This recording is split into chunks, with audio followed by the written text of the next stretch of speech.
In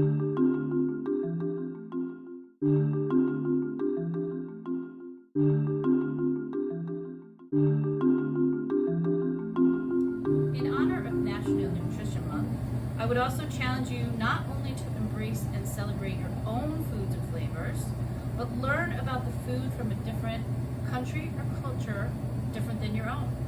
How do you do that, you ask? Talk to people in your social groups, your friends, your neighbors, even your mail carrier. Ask where they're from if you don't already know. Ask about the country or culture they identify with. And if it's different than yours, ask what foods are prominent in this part of the world. Ask things like which fruits and vegetables are eaten most often, or which grain, like rice or pasta, most commonly appear in their dishes. Not only can we learn something, but we may get many ideas for things we'd like to try to expand our food horizons and our palate a little bit. Now, maybe you only know people who are from right here in America, but maybe they have come from a different state or region. We can celebrate a world of flavors right here at home.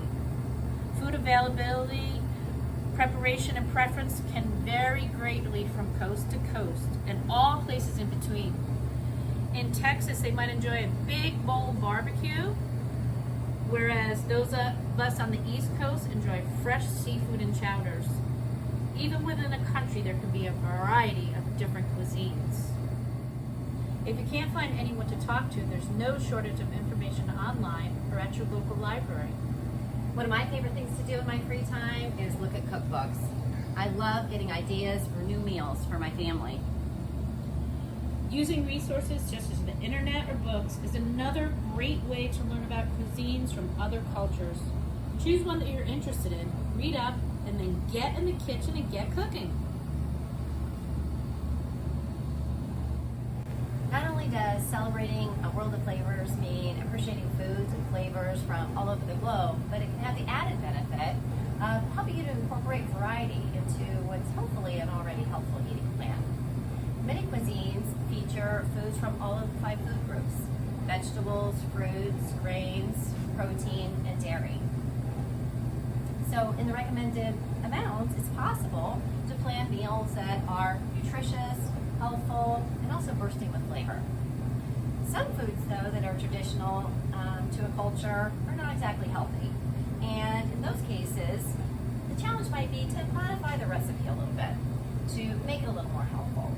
For instance, some cuisines use a lot of saturated fats, butter, or lard. And a small change like swapping to olive oil can make it a little bit better.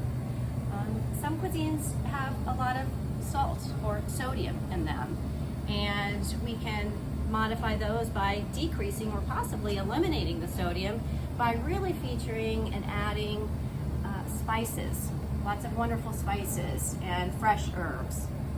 So not only does it increase the healthfulness of the meal, but it can also really add a ton of flavor. And let's face it, some foods, some dishes, they really lose the essence if you modify them or if you mess with them. So in those cases, just enjoy them as is. Just do so in small amounts and on special occasions. It's nearly almost always most healthful to cook at home, but if you can't make that happen, try some of your local restaurants for new cuisines you'd like to try. The goal of National Nutrition Month is to create awareness about making informed food choices and developing healthy habits related to food and activity. This year, in doing that, embrace what makes your culture and its food unique and special, and celebrate a world of flavors.